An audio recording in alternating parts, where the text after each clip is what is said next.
আইন আছে বাস্তবায়ন জনস্বার্থ ঝুঁকিতে। শিক্ষা প্রতিষ্ঠানের ঠিক পাশেই বিক্রি হচ্ছে প্রকাশ্যে সিগারেট, অথচ আইন বলছে এখানে তামাক দ্রব্য বিক্রি নিষিদ্ধ। আমি দাঁড়িয়ে আছি উত্তরা 7 নম্বর sector, Uttara high school and college শিক্ষা প্রতিষ্ঠানের সামনে। এই গেট থেকে মাত্র কয়েক মিটার দূরেই প্রকাশ্যে বিক্রি হচ্ছে সিগারেট, যা সরাসরি তামাক নিয়ন্ত্রণ আইন লঙ্ঘন করছে। নতুন আইনে শিক্ষা প্রতিষ্ঠানের 100 মিটারের মধ্যে তামাক বিক্রি নিষিদ্ধ হলেও বাস্তবে তার কোনো প্রতিফলন দেখা যাচ্ছে না। সংশোধিত তামাক নিয়ন্ত্রণ আইন অনুযায়ী শিক্ষা প্রতিষ্ঠানের 100 মিটারের মধ্যে তামাক বিক্রি ও প্রকাশ্যে ধূমপান শাস্তিযোগ্য অপরাধ। জনস্বাস্থ্য রক্ষায় আইন থাকলেও কার্যকর বাস্তবায়ন ছাড়া এসব আইন কেবল কাগজেরই থেকে যাচ্ছে।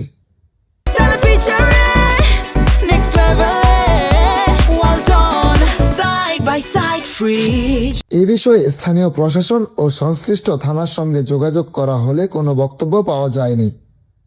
সচেতন মহলের দাবি, সুন্দর সুস্থ একটি সমাজ গঠনের জন্য এই আইনটি কার্যকর করা উচিত। আসলে ধূমপান প্রকাশ্যে হোক আর গোপনে হোক, এটা একটি বর্জনীয় অভ্যাস। তো এই আইনটাকে আমি সাধুবাদ জানাই, এটা অবশ্যই একটা ভালো সিদ্ধান্ত। আর শিক্ষা প্রতিষ্ঠান থেকে 100 মিটারের ভিতরে শুধু না, শিক্ষা প্রতিষ্ঠানের পাশাপাশি চিকিৎসালয়, যেখানে আমরা চিকিৎসা নেই, হাসপাতাল বা যে কোনো পাবলিক প্লেসেই ধূমপান না করাটাই উচিত।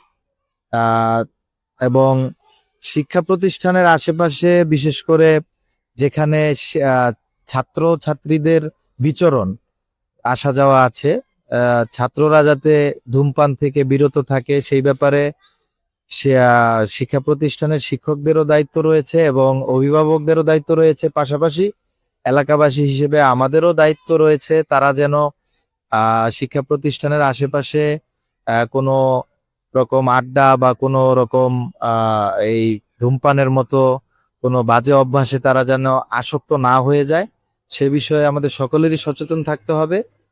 এবং অবস্থান যেখানেই হোক, 100 মিটার হোক বা 50 মিটার হোক, অন্তত শিক্ষা প্রতিষ্ঠানের পড়াশোনা চলা অবস্থায় বা ক্লাস চলা অবস্থায় কোনো ইউনিফর্ম সহ কোনো ছাত্রছাত্রীকে যাতে চায়ের দোকানে অ্যালাউ না করে, সেই ব্যাপারে ওই ব্যবসায়ীদেরকেও সচেতন থাকতে হবে। তাহলে আমার মনে হয় এই আইনটা কার্যকর করা সম্পূর্ণভাবে সম্ভব হবে। মনে করেন স্কুল কলেজের সামনে শিক্ষা প্রতিষ্ঠানে সিগারেট ধূমপান করা তো অবশ্যই ভালো না। আমাদের বাচ্চারা এখন ছোট, এরা বড় হতে যা দেখবে এরা সেটাই শিখবে। এটার জন্য স্কুল কর্তৃপক্ষ একটা প্রয়োজনীয় পদক্ষেপ নিলে অবশ্যই এটা ভালো হয়, আমাদের জন্য সবার জন্যই ভালো হয়। সরকার একটা নতুন আইন করছে যে শিক্ষা প্রতিষ্ঠানের আশেপাশে কিংবা হাসপাতালের আশেপাশে যে ধূমপান করা যাবে না। তো এটার প্রেক্ষাপটে আমি আসলে জানাই যে এটা আসলে কার্যকর করা উচিত। কারণ দেখা যাচ্ছে যে আমরা এই টঙ্গী পাইলটের ছাত্রছাত্রী, এখানে দেখা যায় যে সকাল বিকাল আমাদের গার্জিয়ানরা আসে, এমনকি তারা এখানে হাঁটাহাঁটি করে। এমনকি সবসময় দেখা যেতেছে যে এখানের বাইরের যে আউট ছেলেরা আছে, এমনকি স্কুলের ভিতরে যে ছেলেরা আছে, তারা এখানে ঢুকতেছে, ধূমপান করতেছে, এমনকি তারা কোনো গার্জিয়ানকে মানতেছে না। কারণ প্রত্যেকটা দোকানে যে বয়সীর ছেলেরা যাক না কেন, তাদেরকে সবাইকে একটা জিনিস কি, যে সিগারেট চাচ্ছে দিয়ে দিচ্ছে, কিন্তু এটা আসলে ঠিক না। আমরা যারা আর কি সিনিয়ররা আছি, যে সিনিয়র বড় ভাইরা আছি বা যে কোনো বয়সের মুরব্বীরা আছি, তারা মাঝে মাঝে ছোট ভাইদের দিয়ে বা তাদের সন্তানদের দিয়ে সিগারেট আনায়। তো তারা আজকে আনাইতেছে, কালকেই কিন্তু তারা চাইতেছে যে আচ্ছা আমার আব্বু আম্মু খাইতেছে, আমি একটু ট্রাই করে দেখি।